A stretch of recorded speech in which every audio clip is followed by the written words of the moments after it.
Hello everyone, today I have a very special guitar for you all.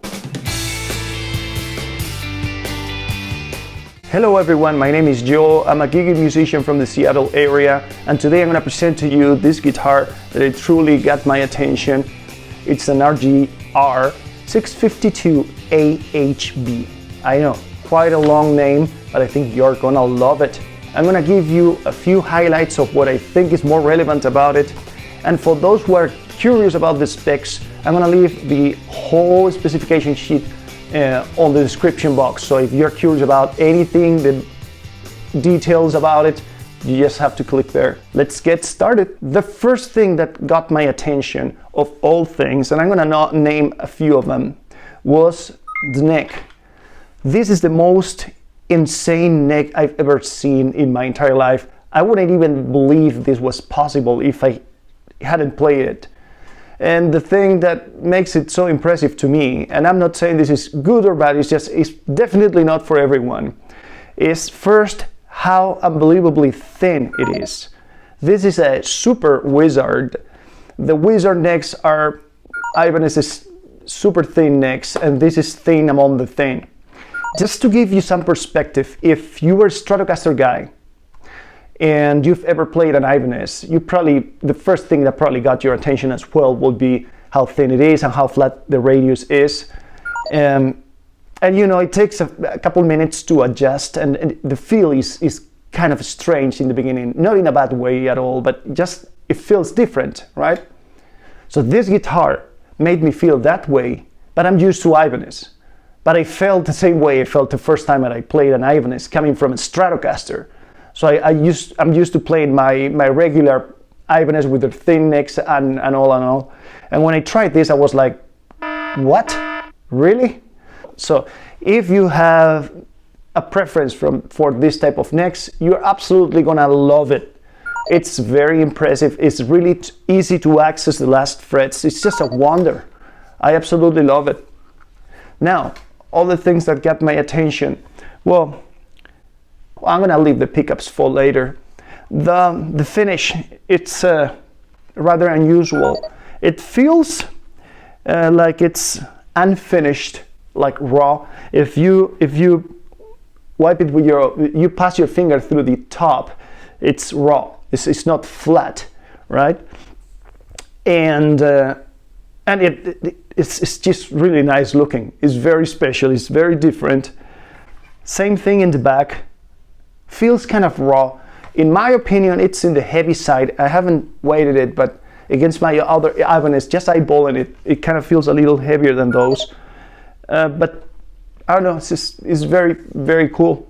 I really like the binding. I like the idea that they matched the binding on the neck to the bodies, because when you're playing live, because it's so black, otherwise it gives you a nice way to see the guitar against your body. It makes it pop, and I really like that.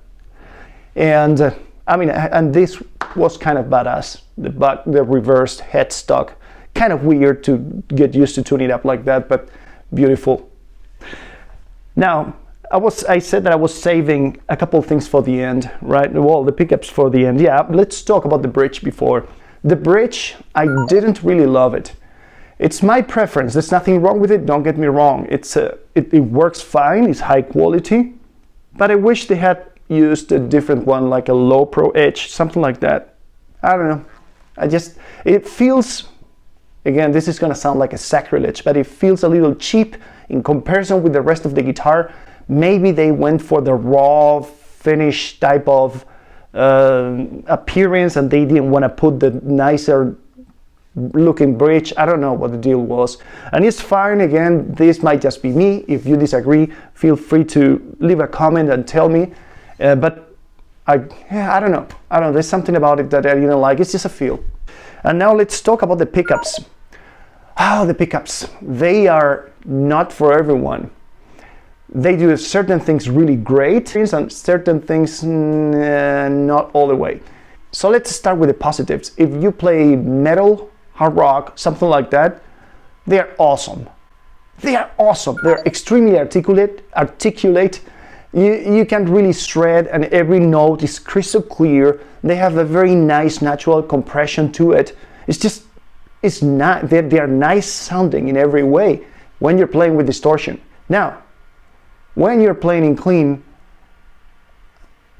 all those features that are so nice when playing with the distortion didn't seem to cut off in my experience when I tried the guitar in clean.